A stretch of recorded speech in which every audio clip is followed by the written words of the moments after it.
Welcome to जोर का जोड़। आई होप आप लोग खैरियत से होंगे और अच्छे से अपना ख्याल रखे होंगे। Another day, another show, but not another kind of performance that Pakistan cricket team has given yesterday. क्योंकि different था कुछ। वो जो difference जिसकी हम कल बात कर रहे थे कि इस Pakistan cricket entering into new era, yes मैं बहुत जल्दी जो है बहुत ज़्यादा impress नहीं होना चाहती अभी इस performance से, because फिर हम कहते हैं आज ही है तो बांग्लादेश ना जिसके साथ खेल रहे हैं, जब हम भारी भरकम टीम्स के साथ खेलेंगे तब बात होगी। But yes, it was good to see the kind of performances that we saw yesterday कि हमारे ओपनर्स भी आउट हो जाएं तो ऐसा ना हो कि हमारा मिडिल ऑर्डर जो है वो डगमगा जाए और हमारे मिडिल ऑर्डर और लोअर डाउन ऑर्डर के जो बैटर्स हैं उनको समझ ही ना आए कि क्या करना है।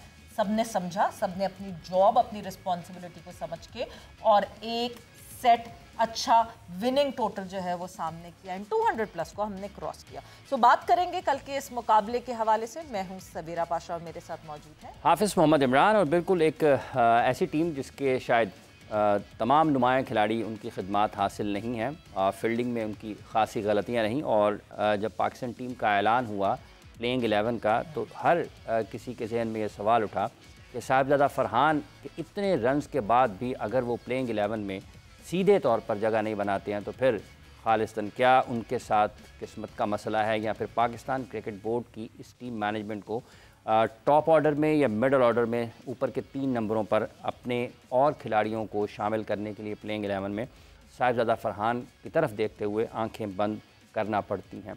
तो सवालात अपनी जगह पर मौजूद रहेंगे, इसमें कोई शक नहीं है कि पाकिस्तान ने कामयाबी हासिल की। हसन अली की कारकर्दगी बहुत अच्छी रही। पाकिस्तान के कुछ बैटर्स ने बिलखुसूस हसन नवाज़ जिस अंदाज से खेलते हुए आ रहे हैं, क्या बैटिंग ऑर्डर चेंज करने से उनकी सलाहियतें निखर कर सामने हैं, क्या वो अगेंस्ट स्पिन बॉलिंग ज़्यादा कंफर्टेबल होते हैं, वो चीज़ें हैं जो कि ज़ेर बहस रहेंगी। हमारे साथ मौजूद हैं स्टूडियोज़ में पाकिस्तान क्रिकेट बोर्ड के साबिक चीफ सेलेक्टर जनाब अजहर खान साहब। अस्सलाम वालेकुम खान साहब। जी बहुत शुक्रिया जी। वालेकुम अस्सलाम। कैसा लगा है खान साहब? International match, what ever the result is good for Pakistan. और हाफिज़ साहब क्रिकेट जो है ना उसको कुछ देखने में मज़ा भी आना चाहिए, जीत भी हासिल करनी चाहिए और पूरी टीम की जो सलाहियतें हैं वो भी निखर कर सामने आनी चाहिए, which obviously we have seen yesterday. अब मुझे ये फीलिंग हुई है जो आपने अपने इंट्रो में साहिबजादा फरहान की बात की है, तो नेचुरली एक मेरे जहन में भी ये बात आई कि मोहम्मद हारिस की परफॉर्मेंस और साहिबजादा फरहान की परफॉर्मेंस में ज़मीन आसमान का फ़र्क है। But was Mohammad Haris being taken because of his ability as a wicket keeper? What was the reason behind it? तो सवेरा मैं कुछ इस अपने ख्यालात को सामने रखते हुए इसका जवाब नहीं दे पाया। अच्छा। और आई थिंक कि जो हाफिज़ साहब ने जो पॉइंट रेज किया है तो उसको पाकिस्तान टीम की जो मैनेजमेंट है और जो भी 11 खिलाड़ी कैप्टन मिलकर बनाते हैं तो एटलीस्ट उनको ना इस चीज़ को ज़रूर मद्देनज़र रखना चाहिए कि क्या इतनी PSL की परफॉर्मेंसेस के बाद और उससे पहले डोमेस्टिक क्रिकेट और डोमेस्टिक की भी परफॉर्मेंसेस के बाद, इसका मतलब है कि अगर आप पूरा मुआवजा करें उनकी पिछले कोई 20-25 इनिंग्स का तो वो तो बहुत ही शानदार थी। तो I think somebody has to answer this question. अच्छा अजहर साहब, एक अनपॉपुलर ओपिनियन, आप मोहम्मद हारिस की बात कर रहे हैं, बट अगर तो आपसे ये कहा जाए कि क्योंकि हमने देखे अपने सीनियर्स को रेस्ट करवाया या ड्रॉप किया, हमें नहीं दिख रहे इस टीम में बाबर आजम, हमें नहीं दिख रहे मोहम्मद रिजवान, हमें नहीं दिख रहे शाहीन शाह अफरीदी, हम फ़खर को भी अगर फर्स्ट प्रेफरेंस के बजाय साहिबजादा फरहान को वो फर्स्ट प्रेफरेंस देते हैं, वाज दैट पॉसिबल? नहीं, बिल्कुल आपने ठीक बात की है कि हॉर्सेस और कोर्सेज वाली बात जो है ना, अगर आप उसको थोड़ा सा अलग कर लें तो आपके पास अगर साहिबजादा फरहान की शक्ल में एक खिलाड़ी मौजूद है जो कि ओपन भी करता है और वो PSL में इस्लामाबाद यूनाइटेड की तरफ से कंसिस्टेंटली वो परफॉर्म करके ओपन करके वो बड़ी शानदार परफॉर्मेंस देते आए हैं। अब देखना ये है कि क्या ये जो ख्याल आपने जो अभी जाहिर किया है इसकी इम्प्लीमेंटेशन में पाकिस्तान टीम की जो मैनेजमेंट है क्या उन्होंने ध्यान दिया कि अगर हम फ़खर जमान को for just period of few matches अगर हम साइड पर कर देते हैं, because we know his ability ना, we are trying, we are testing, we are making a team जिसमें bench strong हो, जिसमें हम जब T20 वर्ल्ड कप T20 में उतरेंगे उस वक्त जो है हमारे पास बहुत सारे ऑप्शन हो, we should be spoiled for choices. I think ये पॉइंट बड़ा आपने अच्छा रेज किया और इसको मैं बिल्कुल आपसे सहमत करूंगा कि अगर साहबजादा फरहान की इतनी ज़्यादा परफॉर्मेंसेस थी तो for a certain period of time ये सोच लेते कि भाई ये तो हमारा टेस्टेड एंड ट्राइड है ना, फ़खर जमान, इसको अगर हम कपल ऑफ मैचेस में नहीं खिलाएंगे and just we put Sahibzada Farhan into the ladder, तो वो कैसा परफॉर्म करेगा। देखिए जो फ्रेंचाइज क्रिकेट है ना, it's a different ball game. जब आप when you are representing your country, ये डिफरेंट बॉल गेम आ जाती है। खान साहब ख्याल ये भी है कि अगर आप फ़खर जमान, साइम अयूब और साहिबजादा फरहान तीनों को खिलाना चाहते हैं, आप इन तीनों में से किसी एक को वन डाउन पोजीशन पर डाल देते हैं, तो क्या आपके ख्याल में ये भी काबिल गौर, काबिल बहस बात है? देखिए जब भी आप किसी का भी नंबर चेंज करेंगे ना, तो फॉर गॉड से ये नहीं है कि जो ओपन करता है उसको आप नंबर 6 पर भेज दें, वहाँ पर वो कामयाब नहीं होगा। हाँ, नंबर 1, नंबर 2 एंड नंबर 3 ऐसी पोजीशन है जो कि T20 में ना आपकी एबिलिटी को एनहांस करती है। पता चलता है कि how good you are as a batter, और आप वो जो जिसे कहते हैं ना कि T20 क्रिकेट की जो सलाहियतें हैं वो उजागर कब होती हैं, जब आपको यहाँ तो आप जाएं एज एन ओपनर या आप नंबर 3। तो अगर बाबर आजम और मोहम्मद रिजवान जो थे वो पाकिस्तान के पिविटल प्लेयर्स थे और वो ओपन ही करते हुए आए हैं, तो आई थिंक कि इन 3 खिलाड़ियों में से 2 को तो ओपन करवाना चाहिए था और 1 को नंबर 3 पे ले आते, लाया जा सकता है। कल हमने देख लिया ना, कल दूसरे ओवर के बाद तो openers were back to the dug, तो जाहिर सी बात है नंबर 3 ही आपका ओपनर हो गया था, इनफैक्ट नंबर 4 भी आपका ओपनर। एग्जैक्टली यही हुआ आपके साथ, पावर प्ले पूरा उनको मिला। बट एक बहुत अच्छी चीज जो कि कल दिखी पाकिस्तान टीम में, जो कि हमें जनरली नहीं दिखती, जो हम बार बार अवेयरनेस की बात करते हैं, कि एक ऐसा लगा कि मोहम्मद हारिस और सलमान अली आगा एक प्लान बना के आए थे कि पावर प्ले में एटलीस्ट 50 टच करना है। जी बिल्कुल, ये उन्होंने करके दिखाया। और आई थिंक कि वो प्रेशर जो था ना, वो 2 खिलाड़ी आउट होने के बाद हमें ऐसा महसूस हो रहा था कि कहीं ये ज़्यादा बिल्ड ना कर जाए और नंबर 4 और नंबर 5 की जो पोजीशन है ना, वो कहीं ब्रिटल हमें ना नजर आए। आ गया था प्रेशर जब 2 विकेटों पर तक आउट हो गया। मगर आई थिंक हारिस ने बड़ी मतलब अब उसने सिर्फ 18 गेंदों पर 31 की है।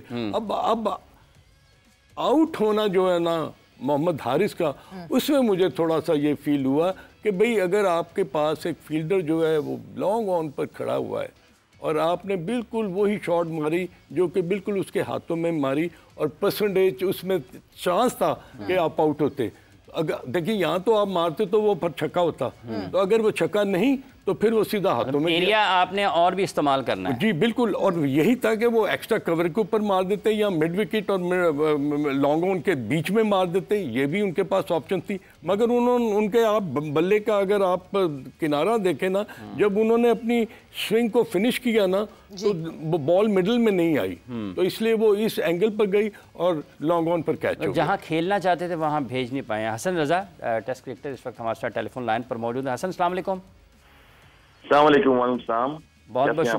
शुक्रिया आपका, बहुत शुक्रिया आपका। ये आप जब हम बैटिंग की बात कर रहे हैं, अभी हारिस पर हैं, उसके साथ हसन नवाज की कारकर्दगी को आप कैसे देखते हैं? हसन के बैटिंग ऑर्डर चेंज करने से उनको फ़र्क पड़ा है कि वो अगेंस्ट स्पिन ज़्यादा बेहतर हैं, ज़्यादा शॉट्स आते हैं उनके पास?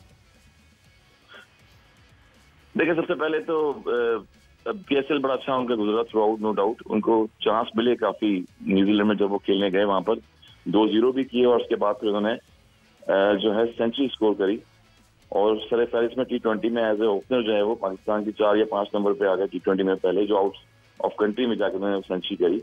बेसिकली कैरियर उन्होंने स्टार्ट यहीं से किया, इस्लामाबाद में हम खेल रहे थे क्लास क्रिकेट और काफी क्रिकेट खेलते रहे, तो यहाँ से वो एज ए ओपनर स्टार्ट किया उन्होंने। और डोमेस्टिक में भी अभी एक निजी डिपार्टमेंट है, वहां से भी कंसिस्टेंट खेलते रहे 1-2 साल से।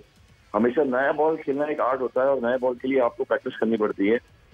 अवे टू द बॉडी जब शॉट खेलते हैं तो वहां पर आप एक्सपोज हो जाते हैं। तो यही वजह है कि आपको याद होगा हमारे पाकिस्तानी लेजेंडरी ओपनर्स दो जिन्होंने 7 साल पाकिस्तान टीम में एज ओपनिंग की, सईद अनवर और Aamir Sohail, because of fast bowling को वो अच्छा खेलते थे।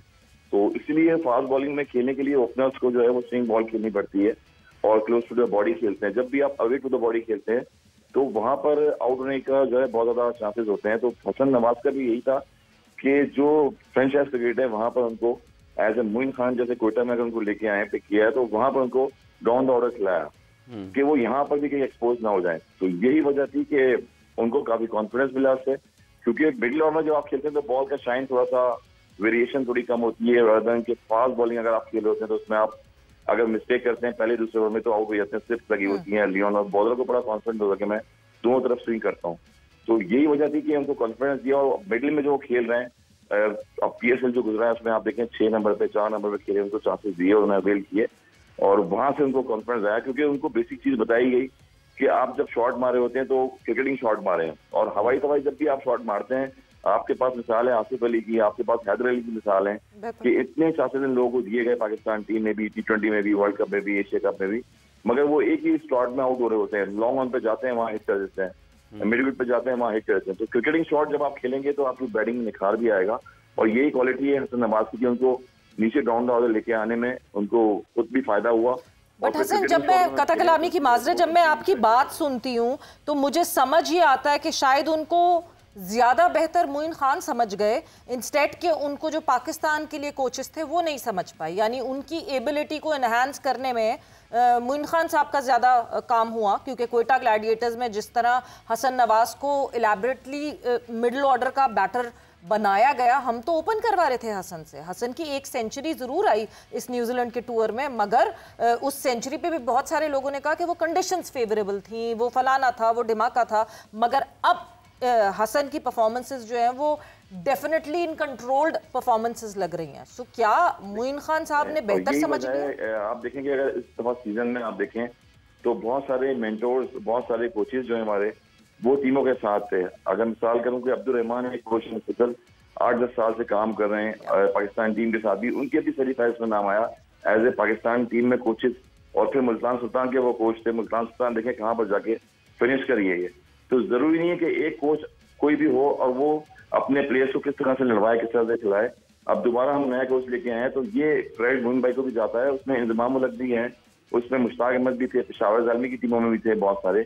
क्या वो और भी प्लेयर्स की टेक्निक बेहतर कर सकते थे, मगर यही वजह होती है कि एक प्लेयर का अपना टैलेंट तो होता है, मगर टैलेंट के साथ जब उसको मेंटरशिप अच्छी मिले या कुछ सिखाने वाला अच्छा मिले, गाइडेंस अच्छी मिले, तो वो हसन नवाज जैसी परफॉर्मेंस देता है। तो ये चीज थी कि मां सदाकर एक प्लेयर देखें आप, उनको एक मैच खिलाया पेशावर ज़ालमी की तरफ से, वहां उन्होंने 50 रन स्कोर की और फिर बाद में अगले मैचेस में उनको बाहर बिठा दिया। तो प्लेयर को जब भी आप कॉन्फिडेंस देंगे किसी को तो उसका कॉन्फिडेंस गेन होता है, वो क्रिकेट डे बाय डे सीखता है और क्रिकेट खेलने से सीखता है।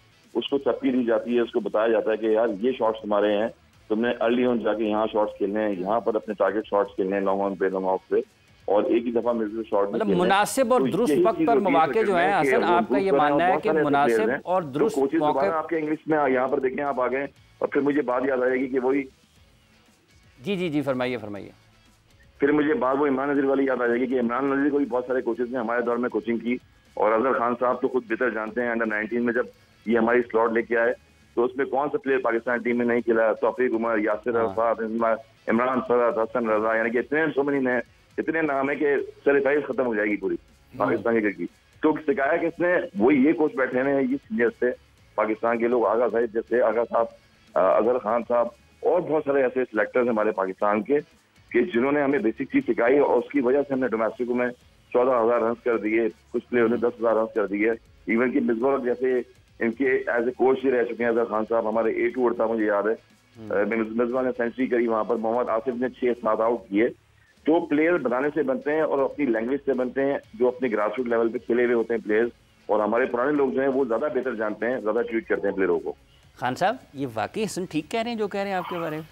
देखें जी, हसन रजा के साथ, ये मेरे ख्याल वो 96 वाले वर्ल्ड कप की बात कर रहे हैं। नहीं, मैं आपको बताऊं कि जिम्बाब्वे टीम गई थी, हाँ, और उससे पहले इंग्लैंड हम गए थे, और इंग्लैंड में अंडर 19 का टूर था।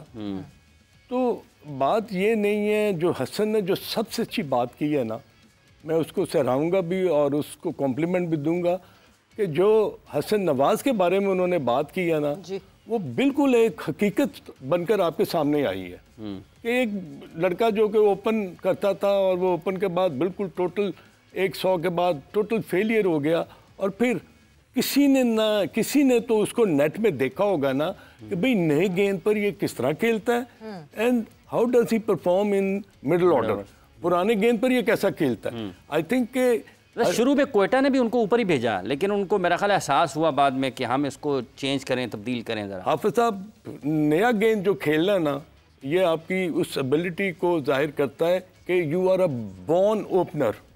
आप बनते ज़रूर हैं, अच्छा परफॉर्म कर जाते हैं ऑन एंड ऑफ। अगर आप प्रॉपरली नए गेंद को आपको खेलना नहीं आता ना, तो they are so many mistakes which you make, not deliberately, but वो आपसे हो जाती हैं क्योंकि you are not used to it.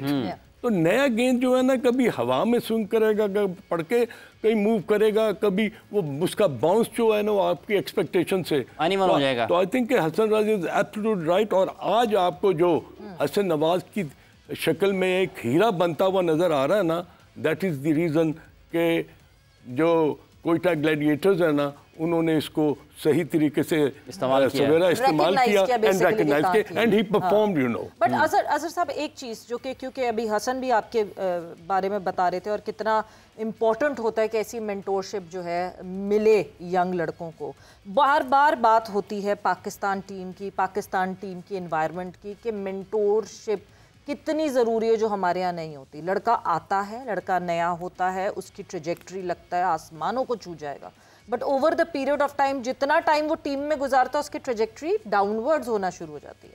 अब ये हम क्योंकि हमने ये रिकग्नाइज कर लिया है कि मसले हैं नर्चर करने में, इश्यूज हैं। हमारे ड्रेसिंग रूम का माहौल अक्सर इतना टॉक्सिक हो जाता है कि लड़के का दिल नहीं चाहता उस ड्रेसिंग रूम में जाए। इन सारे मामलात को हैंडल कैसे करें और कैसे सही करें कि ये लड़के ज़ाया ना हो। हमें बहुत सारे नए लड़के मिल रहे हैं। हसन तो मेरे ख्याल से 14.5 ईयर्स के थे व्हेन ही डेब्यूट। एक इतना छोटा लड़का जिसको हैंडल करना, उसको तो उस वक्त समझ ही नहीं आ रहा होता उसके साथ हो क्या रहा है। 14 years is not a big age. तो कैसे हैंडल करें इस मामले? काफ़ी महीनों बाद आज वैसे आगा जाहिद साहब भी याद आए हैं, उनका भी जिक्र खैर हुआ है, आपके साथ खेले। मैं आपको बताऊं कि जो ये किसी को नर्चर करना है ना, उसमें सवेरा जो सबसे इम्पोर्टेंट चीज़ है ना, वो आपका एक रिलेशनशिप है। उस रिलेशनशिप को बिल्ड करने के लिए आपने पहले तो उस खिलाड़ी की एबिलिटी देखनी है। अगर वो फेलियर की तरफ जा रहा है तो फेलियर जो है ना वो एंड ऑफ द वर्ल्ड नहीं होता। उसने किसी ना किसी को भी कम बैक हाफिज साहब करना है, either in shape of performance और in shape of wicket taking. जहाँ तक ये बात है कि ये बच्चे क्यों ज़ाया हो जाते हैं या इनके साथ क्यों नहीं वो मेंटरशिप जो है वो पूरी तरह आप उसमें समो नहीं जाते, उसकी वजह ये है कि जब आप अपने आप को अपनी गेम से बेहतर समझना शुरू कर देंगे ना, तो वो वहाँ पर आपका मैंने एक पता नहीं आपके प्रोग्राम में ये बात की थी कि नहीं, मुझे याद नहीं है, मगर मैं आपको जावेद मियांदाद का एक किस्सा सुनाऊं। जावेद मियांदाद ने किसी ने पूछा कि मैं 50 या 60 रन पर आउट हो रहा हूँ, हाउ आई कैन कन्वर्ट माई 50 और 60 टू 100। तो उन्होंने कहा कि अगर 50 कर लेते हो ना, forget about 50, guard low and play for 5 runs. पाँच runs के लिए your concentration should be to score 5 runs, take a guard again, switch on, switch off, आ जाओ, फिर 5 करो। वो accumulation जब होगी तो तुम 60 या 70 की तरफ नहीं देखोगे, you will be only thinking of scoring 5 runs. तो छोटे-छोटे टारगेट्स हैं सवेरा। अब अगर इन चीज़ों पे आप एम्फसाइज नहीं करेंगे और आप अपने खिलाड़ियों को इन चीज़ों के बारे में नहीं बताएंगे, तो फिर वो देखें वो चीज़ को मैं ये कहता हूँ कि Babar Azam is still a very very precious sort of cricketer unit for Pakistan. अगर वो 40 या 50 के बाद आउट होता है तो somebody should tell him कि भाई मेरे इसको छोड़ जाओ, भूल जाओ, have a short target and then you know accumulate your runs. बिल्कुल। और फिर वो जो आपने कहा ना, रिलेशनशिप अच्छा होना चाहिए, बॉन्डिंग अच्छी होनी चाहिए। बॉन्डिंग ऐसी अच्छी होगी जब लॉन्ग टर्म कोई इन लड़कों के साथ रहेगा। 2 महीने के लिए कोई आएगा फिर चला जाएगा, 3 महीने के लिए कोई आएगा फिर चला जाएगा। बट हसन, मैं आपकी तरफ जरूर आऊंगी, आपसे एक सवाल बहुत इंपॉर्टेंट, वो जो मैंने एज का एक फैक्टर कहा कि obviously you have been through that and you know कि उस एज में किस तरह टैकल किया जाए, किस तरह हैंडल किया जाए, इन लड़कों को कैसे हैंडल किया जाए, इनको कैसे टैकल किया जाए। बट वक्त अभी ब्रेक का हुआ है, हम ब्रेक पर जा रहे हैं। ब्रेक पे नहीं जा रहे, हम वापस आगे ही जा रहे हैं अभी। सो यस हसन, आपसे मैं बिल्कुल पूछना चाहूंगी कि उस एज में मतलब आपको भी डर लगता होगा, आप भी कहते होंगे यार मैं किसको बताऊं, मैं कहाँ फंस रहा हूँ, मेरी क्या परफॉर्मेंस खराब हो रही है। किस तरह वो ट्रस्ट बिल्डिंग हुई और किस तरह आपने उसको कोप अप किया?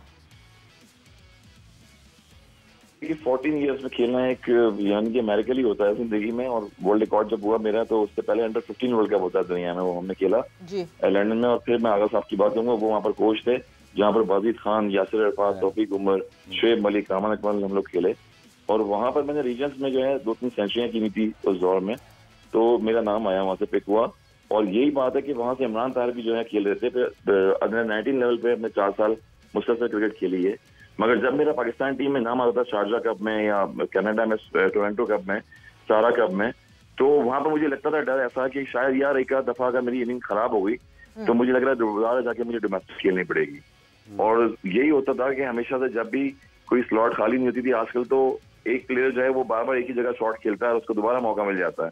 और उस जमाने में ये होता था कि डोमेस्टिक में आप खेलेंगे 1200, 1300, 1500 करेंगे, फिर वापस पाकिस्तान टीम में आएंगे। और अगर आपने वो मिस्टेक शॉट मार के दोबारा 2 दफा टीवी के मैचों में की वहां पर, तो उसके बाद आप डोमेस्टिक ही खेलेंगे मुसलसल, उसके बाद मुश्किल ही होगा कोई आपको चांस मिलेगा। सो मेनी प्लेयर्स ऐसे पाकिस्तान के हैं जिन्होंने जो है वो बड़े रन्स किए, रनों के अंबार लगाए, मगर वो पाकिस्तान टीम में कंसिस्टेंसी नहीं बना सके। तो यही अलमिया था कि 2-2 साल बाद हमें एक टेस्ट मिलता था, मगर हम कोशिश करते थे कि हम परफॉर्म करें और मिस्टेक जो है वो कम करें। जब ऊपर लेवल पे आप इंटरनेशनल लेवल पे खेलते हैं और बड़े बॉलर्स के साथ, मेरे ख्याल में हमारे जमाने में उस टाइम पे ब्रेडली जैसे बॉलर थे, शेन वॉर्न थे, कॉटनी वॉश को भी खेला हमने, एलन डॉनल को भी खेला, मैकेंटीनी को खेला। मगर अब तो इतने ज्यादा बॉलर भी वो वर्ल्ड क्लास नामी ग्रामी नहीं है। अब तो फ्रेंचाइज क्रिकेट इतनी ज्यादा आ गई कि कहीं भी आप देखते हैं और शॉट उठा के मारते हैं। पहले तो 1-2 दिन पहले सोचना पड़ता था कि हम इस बॉलर का सामना करें, हमने किस तरह से खेलना है। 100-200 बॉलें प्रैक्टिस करनी पड़ती थी जाके उस चीज की शॉट की, और उसके बाद हम कहते थे कि पाकिस्तान टीम में आए हुए हैं तो वहाँ परफॉर्म करना पड़ेगा।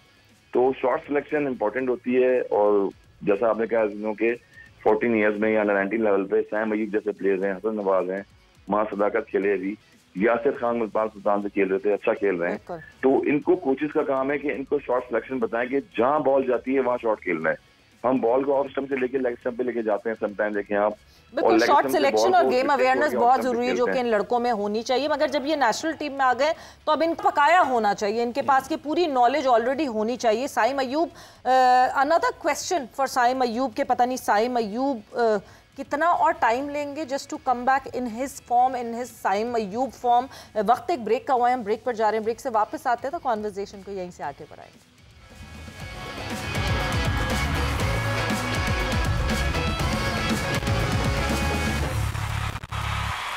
एंड वेलकम बैक टू जोर का जोर। डिस्कशन हमारी जारी है और बात ख़त्म जो हुई थी वहाँ से ही शुरू करते हैं। साइम अयूब की बात हो रही थी। साइम अयूब के लिए मतलब हम देख रहे हैं over the period of time ना PSL में साइम उस तरह परफॉर्म कर सके जिस तरह साइम की परफॉर्मेंस का सब इंतज़ार कर रहे हैं।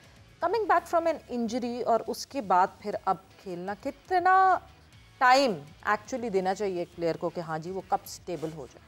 आई थिंक साइम अयूब की जो PSL की परफॉर्मेंस है वो तो आपने देखी कि almost he is played about 10 games और उसमें मेरे ख्याल 1.50 है उनका प्रॉबेबली।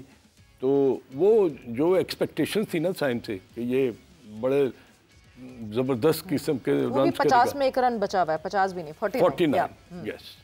अच्छा, अब आ जाती है कि साइम अयूब की जो फ्रेंचाइज की परफॉर्मेंस है उसको साइड पर रख दें and you know bring him back into the international arena, कि वो पाकिस्तान के लिए, क्योंकि उन्होंने पिछले जब इंजरी से पहले बहुत उम्दा उन्होंने रन्स किए against south Africa, against Australia. मगर अगर आप साइम अयूब को आउट होते हुए देखें ना तो ये उनका पहला तरीका नहीं था आउट होने का। yes. सवेरा वो बॉल जो था स्लाइटली शॉर्ट ऑफ लेंथ था and he close the face of his bat a bit early. वो टॉप एज लगी और कॉटन बोल्ड हो गए मेहंदी हसन मिराज से। बिल्कुल। मेहंदी हसन मिराज को लाने का मकसद क्या था? क्योंकि दोनों लेफ्ट हैंडेड थे, साइम भी और फखर जमान भी। तो मेरा ख्याल है कि कैप्टन का ये बड़ा अच्छा डिसीजन था कि एक ऑफ स्पिनर को अगर मैं लेके आऊँगा ना तो प्रॉबली नया गेंद है पढ़कर अंदर भी आ जाएगा, कोई होता सीधा भी निकल जाए एंड मे भी क्योंकि ब्रेक भी हो जाए। तो साइम अयूब के लिए अब एक बहुत ही इम्पोर्टेंट जो प्लेटफॉर्म है वो यही है कि वो थोड़ा सा अपनी इनिंग को बिल्ड करे रादर देन कि मैं पहले ओवर से शुरू हो जाऊं और मैं मिड विकेट या स्कोर। अच्छा खान साहब, यहीं पे कथा कलामी की बात चाहूँगा, हसन को शामिल करते हैं। आपने कहा ना कि उसका बैट का फेस बंद हुआ। हसन रजा साहब ये बताइएगा कि आप जिस तरह से खान साहब ने साइम के आउट को बयान किया है, आपको लगता है कि लो इन कॉन्फिडेंस हैं? क्योंकि वो उसको बड़ा शॉट खेलने के लिए नहीं गए, उन्होंने तो सिर्फ उसको सिंगल के लिए खेला है, हालांकि वो बॉल पीछे पड़ा हुआ था। कुछ दिमाग में दो चीज़ें चल रही हैं कि उस जैसा एक नौजवान खिलाड़ी भी ये फैसला नहीं कर पाया कि बड़े शॉट के लिए जाना है या फिर सिंगल के लिए जाना है। देखिए, जब आउट ऑफ फॉर्म प्लेयर कोई भी होता है ना तो उसको सबसे पहले तो सिंगल निकालना आना चाहिए। और जरूरी नहीं है कि फखर जमान जैसे प्लेयर, साइम अयूब जैसे प्लेयर्स ये जो है अपने शॉट खेलते हैं, हसन नवाज जैसे प्लेयर्स। हसन नवाज की मिसाल हम क्यों दे रहे हैं बार बार? क्योंकि आप देखें पिछली इनिंगों में जब वो 0 पे आउट हुए न्यूजीलैंड में, लोगों ने कहा कि यार ये किसको खिला दिया आपने। मगर उसके बाद दोबारा जब उन्होंने प्रैक्टिस करी और फिर अपने आप को इम्प्रूव किया, वो कैसे किया है कि आप सिंगल डबल करें, सिंगल प्लेसमेंट करेंगे तो आप प्लेयर कहलाते हैं और आपको हर शॉट नहीं मारनी। और यही चीज होती है कि जहां ऑफ स्पिनर लेके आए एज ए बांग्लादेशी कैप्टन, तो जाहिर बात है left hand bowler, left hand batter खेल रहा होगा, वहां पर ऑफ स्पिनर लगाएंगे तो वहां पर कहीं ना कहीं बॉल ब्रेक होगा, टर्न होता है और वेरिएशन से बॉल आता है। नो डाउट आप देखेंगे पास में जितने भी हमारे बॉलर स्पिनर्स थे वो लेफ्ट हैंडर को लेके आउट करते हैं और हमारा कैप्टन फौरन से जो है वो ऑफ स्पिनर को लेके आते हैं। तो साइम अयूब का यही हुआ है कि वो जहां पर बॉल खेलने गए उस तरह से नहीं खेला, क्योंकि वो अपने फ्लो में चल रहे हैं। अभी तक किसी ने बताया नहीं है उनको या वो अप्लाई नहीं कर रहे कि आप शॉटें तो मारते रहते हैं, नो लुक शॉट कब तक मारते रहेंगे, मगर एक बैट पैच ऐसा आता है आप पे बैटिंग में कि जहां पर आपने उस चीज की प्रैक्टिस की हुई हो। और वो यही प्रैक्टिस होती है कि सबसे बड़ी जो इनिंग्स खेली जाती है 50 रन की, 100 रन की, 150 की, वो सिंगल डबल से खेली जाती है। तो जिसको मिड ऑन पे सिंगल करना आ गया तो वहाँ हेजिटेशन आपकी खत्म हो जाती है, फिर ये आपके शॉट कहीं नहीं जाता। तो मेरे ख्याल में डबल माइंड वो खेले हैं और यही वजह है कि जिस प्लेयर को अगर पाकिस्तान क्रिकेट में सिंगल डबल निकालने हैं, आपने देखें कि कितने उन्होंने रन स्कोर किए हैं। जावेद मिर्जाज जैसे हो गए, मलिक साहब हो गए, यूनुस खान की अगर मिसाल ले लें आप, 10,000 रन टेस्ट क्रिकेट में किए हैं बिकॉज ऑफ प्लेसमेंट से, टेम्परामेंट से। तो कभी सिचुएशन ऐसी आती है कि जहां पर आपको मुश्किल वक्त में अपनी फॉर्म को वापस लाने के लिए वो 20-25 रन 30 रन सिंगल डबल से करने पड़ते हैं। हसन अली की बॉलिंग फॉर्म, बॉलिंग परफॉर्मेंसेस के ऊपर क्या कहेंगे आप हसन? क्योंकि हसन से बात शुरू हुई है तो हसन पे चलती रहनी चाहिए थोड़ी देर। और हसन अली की बॉलिंग परफॉर्मेंस और मेहनत कैसे रंग लाती है, उस पे प्लीज उस पे भी इनहांस कीजिएगा, क्योंकि बहुत हार्ड वर्क हमें दिखा है रिहैब से लेके अब तक हसन का। बिल्कुल, माशाल्लाह से बहुत खुशी हुई है। और जब भी पाकिस्तान के लिए आप खेलते हैं तो प्राउड। वैसे वहाब रियाज ने उन्हें कहा है मजाहिया अंदाज में कि मेरे साथ ट्रेनिंग करोगे तो फिर ऐसी कारकिर्दगी है। हाँ, क्योंकि देखें शायद अपना शाहीन शाह भी आए, रियाब से भी आए थे वापस और लोगों ने कहा पेस कम हो गई उनकी, और माशाल्लाह से देखें सीजन कैसा गया उनका। 3 बार चैंपियन अपनी फ्रेंचाइज को करवा दिया और as a bowler leading bowling में आ गए, 19 रन आउट किए सीजन में। उनका रिदम, उनका पेस नजर आ रहा था। नसीम शाह को अगर आप देखें तो वो भी रियाब के बाद वापस आए थे और काफी प्रैक्टिस करते रहे बॉलिंग की लंबी। और फिर शादाब खान है, वो भी अनफिट हुए, वापस कम बैक करके आया, जो इन पहले उन्होंने खेली आउटस्टैंडिंग। तो सबसे पहले तो बहुत मुबारकबाद कि जब आप फ्रेंचाइज से खेलते हैं एक डिफरेंट क्रिकेट है, आप पाकिस्तान के लिए खेलते हैं तो वो प्राउड मोमेंट होता है और आप ऐसा लगता है कि वापस जिंदा हो गए लाइफ में अपनी। और यही चीज है कि हसन अली की जो एनर्जी नजर आई थी कल, जो उन्होंने 5 विकेट लिए हैं और कम बैक करके आए, बेस्ट कैरियर बॉलिंग उन्होंने T20 फॉर्मेट में की अपनी। और कैचेस विन द मैचेस जिसे कहते हैं कि कैचेस छूटते भी हैं और टीमें हारती भी हैं, तो वो मिसाल हो गई कि उनपे एक एलिगेशन भी लगा के कैच छूट गया उनसे, जनाब कैरियर खत्म हो गया। तो उसके बाद जो कम बैक करके आए हैं तो मेरे ख्याल में स्ट्रांगली कम बैक करके आए। और ये एक प्लेयर की थाक होती है और ये एक दहशत होती है सिलेक्शन कमेटी पे, क्रिकेट बोर्ड पे, कि मैं स्किल से अपनी जो है ना प्रैक्टिस कर रहा हूँ और अपने आप को कम बैक करने की सलाह रखता हूँ। तो वो क्वालिटी बॉलिंग उन्होंने करी और आउटस्टैंडिंग बॉलिंग राउंड भी आया, बॉलिंग ओवर भी आए और उन्होंने जो बॉलिंग करी है आउटस्टैंडिंग करी। और ऐसी चीजें जरूरत है फास्ट बॉलिंग की एज ए ऑलराउंडर। अगर देखें तो हसन अली बैटिंग भी करते हैं डोमेस्टिक में, उन्होंने मुझे याद है कि जब लाहौर की तरफ से वो खेल रहे थे तो उन्होंने सेंचुरी स्कोर की फाइनल मैच। सेंट्रल पंजाब की तरफ से खेल रहे थे और फिर टाई हो गया था वो फाइनल जो था। फाइनल भी था, मैच का भी फाइनल था तो ट्रॉफी का। ये चीजें, और वैसे भी पाकिस्तान को जो है ऑलराउंडर्स की जरूरत है, आपके पास फास्ट बॉलर इतने ज्यादा नहीं है, तो मेरे ख्याल में ये एक बहुत बड़ा साइन होगा फ्यूचर में आगे के लिए कि अगली सीरीजें आ रही है पाकिस्तान की, हसन अली का कमबैक करना और उनका फॉर्म में आना। बिल्कुल, मतलब मैथ्यू वेड को शायद भुलाना मुश्किल होगा। मैथ्यू वेड का कैच था ना वो जो ड्रॉप किया था हसन ने, मुश्किल होगा, मगर जिस तरह कमबैक किया है हसन के लिए, ये रेगुलरिटी में है अजहर साहब। बीच में भी हसन, जब ये जो हम सेंट्रल पंजाब की बात कर रहे हैं, वो भी एक गैप लेके इंजरी से वापस आए थे और उसके बाद सेंट्रल पंजाब को उन्होंने, वो आउट ऑफ नोवेयर बॉटम पर थी सेंट्रल पंजाब और अचानक से आगे ऊपर आते आते आते और फाइनल में पहुंच गई थी। सो अभी भी हसन अली का आपको वो स्पार्क दिखा क्या? प्रॉपर लोड मैनेजमेंट की जो हम बात करते हैं, वर्कलोड मैनेज किया जाए इन फास्ट बॉलर्स को और इनको रोटेशन में खिलाया जाए कि ये अपना 100% दे सके। आपका वेरी इंपॉर्टेंट क्वेश्चन, और इसमें बहुत गहराई भी है सवेरा। वो ये है कि अगर एक लड़का कम बैक कर रहा है और उसमें उसने बहुत आउटस्टैंडिंग परफॉर्मेंस दी है, तो आप ये ना समझ लें कि अब ये पाकिस्तान की टीम की एक ज़रूरत बन गया है जी।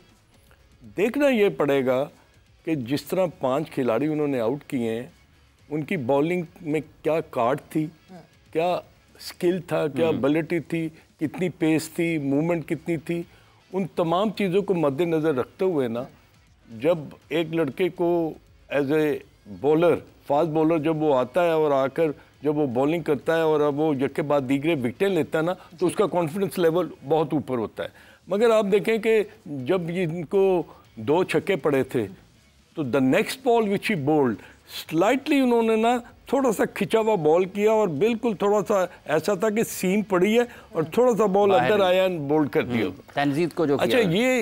ये उस बॉलर का खासा है जिसको पता है कि मुझे 2 शॉट बड़े पड़ चुके हैं, अब मैंने कम बैक किस तरह करना है। हाँ। तो एक और स्मार्टनेस जी। और एक सवेरा एक और बात यह है कि खुदारा अगर हसन अली हमारे लिए एक अच्छी परफॉर्मेंस दे रहा है, तो इट डज नॉट मीन कि हम उसको बिल्कुल कंसिस्टेंटली खिलाते सारे सब कुछ जो आपने बात की ना कि लोड मैनेजमेंट वो कब होगी।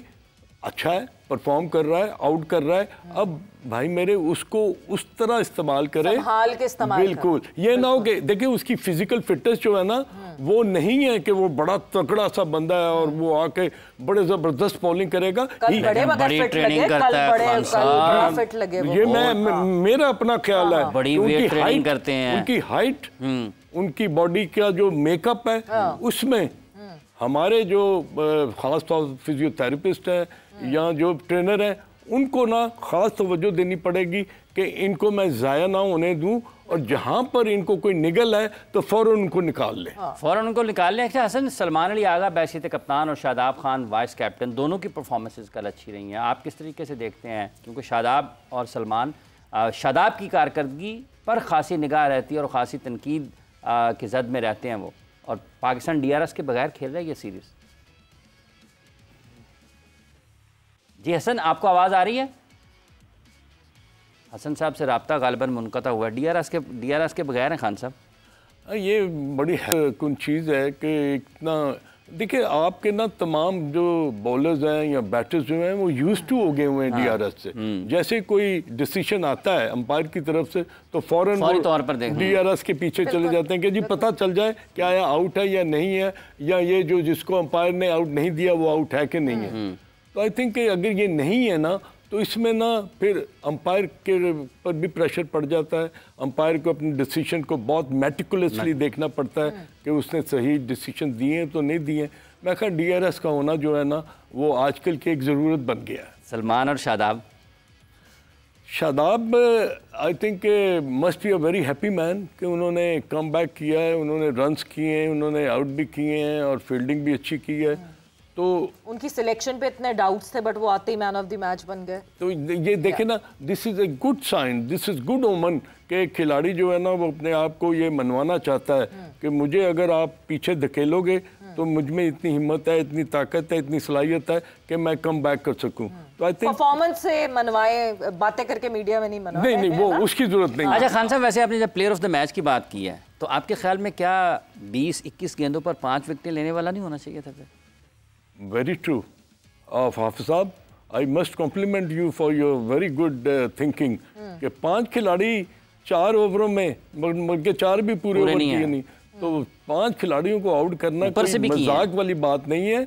और फिर ऊपर से भी लिए और फिर उन्होंने अपना लोअर ऑर्डर में भी आउट किए हैं, तो आई थिंक वो भी डिजर्व करते थे।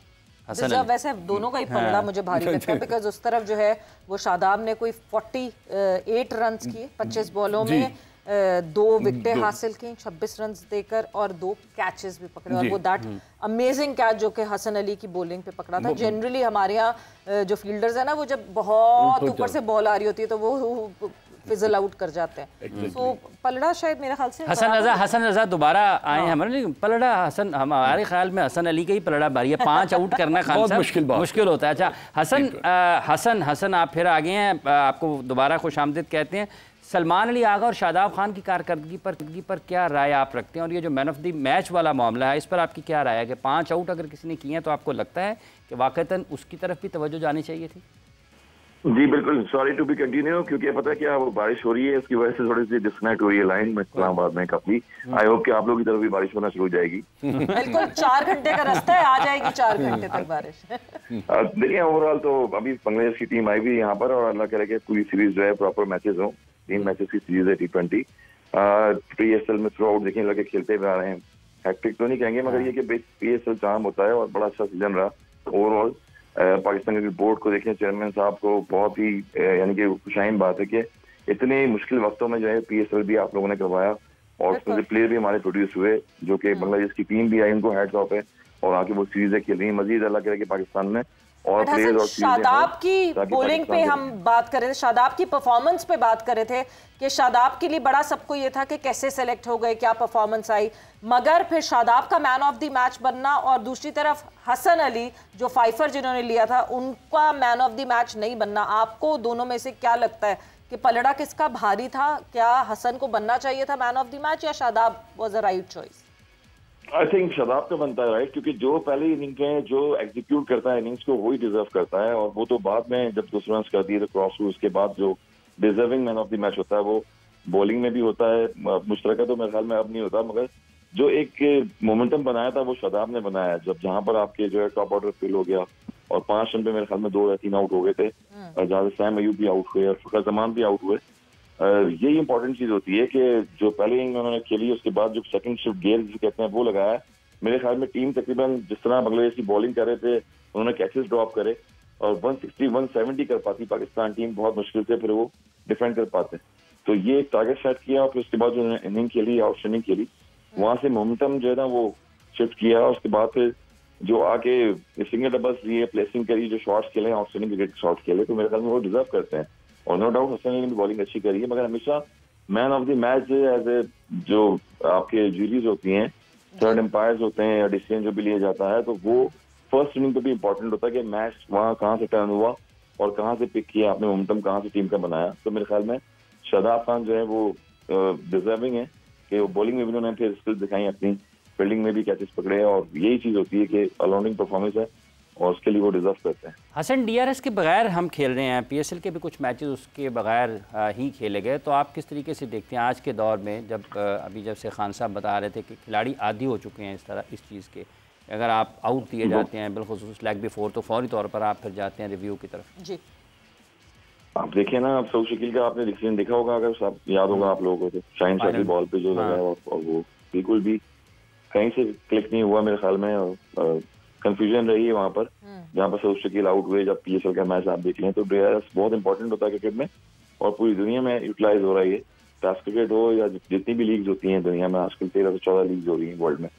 तो DRS के बगैर तो मींस के वो आपके जो क्रिकेटिंग स्ट्रक्चर है और जो ऑन द फील्ड डिसीजन चीज हो जाती है वहां से डिस्ट्रैक्ट हो जाती हैं चीजें, और उसके बाद फिर एम्पायरिंग पे ब्लेम्स आते हैं। तो एक एरर करेक्शन जो ह्यूमन बीइंग्स का है वो तो रहता है नो डाउट, मगर जब ये फर्स्ट प्लेस चीजें हुई भी हैं और इस मॉडर्न क्रिकेट में आई हुई हैं तो उनको यूटिलाइज करना चाहिए। मेरे ख्याल में वो बहुत जरूरी है क्रिकेट में, और छोटी छोटी चीजें माइनर्स ऐसी हैं कि बाउंड्री लाइन पे अगर आप देखें जो मैच था PSL का, एक बीच में कुशन पे जाके बॉल लगाए, वहां से लास्ट मोमेंट पे जो फील्डर ने रोका और बॉल तो कैसेस भी होते हैं और गिर भी जाते हैं, तो डिसीजन ऐसे होते हैं। तो DRS तो बहुत इंपॉर्टेंट होता है क्रिकेट में आजकल के लिए। बिल्कुल, DRS बहुत इंपॉर्टेंट होता है और बड़ा मतलब एक बहुत बड़ी ये वो साइंस है कि हाँ जी DRS क्यों नहीं आया।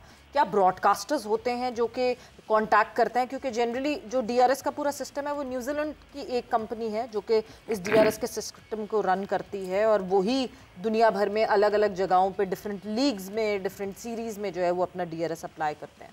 तो जब ये पूरा मसाइल हुए थे PSL में, उस वक्त ये ब्रेक आया था और वो टीम ट्रैवल कर गई थी। मगर ठीक है, PSL के आखिरी लम्हात में हमने कहा ठीक है ओके, हॉश पॉश में सब कुछ हुआ है, बेयर कर लेते हैं, बट एक सीरीज विदाउट DRS, ये तो पहले से कॉन्ट्रैक्ट मतलब DRS खुद DRS में चला गया। सर इसका DRS खुद DRS में चला गया। नहीं, मैं आपको बताऊं इसका वजह ये है कि बायलैटरल सीरीज जो होती है ना, अगर वो हो ना तो उसमें प्रोबेबली एम्फसाइज नहीं किया जाता कि DRS जरूर हो। जब आप जैसे कि टेस्ट चैंपियनशिप है या मल्टी नेशन इवेंट, जी हाँ, कोई भी ऐसा इवेंट हो ना जिसमें थोड़ी सी ICC इन्वॉल्व हो, उसमें फिर DRS जो है ना उसके बगैर वो नहीं हो सकता। तो ये बामी सीरीज में आपके पास, जी हाँ, बायलैटरल सीरीज में ये चीज़ हो सकती है, बामी सीरीज में ये किया जा सकता है। बहुत बहुत शुक्रिया आपका अजहर खान साहब, आप तशरीफ़ लाए, आप टेलीफोन लाइन पर हमारे साथ मौजूद थे, आपका भी बहुत बहुत शुक्रिया। तो यहीं पर प्रोग्राम का वक्त अपने अख्ताम को पहुँचता है, आप हमें इजाज़त दें, आपसे दोबारा मिलेंगे, अपना ख्याल रखें, अल्लाह हाफ़िज़।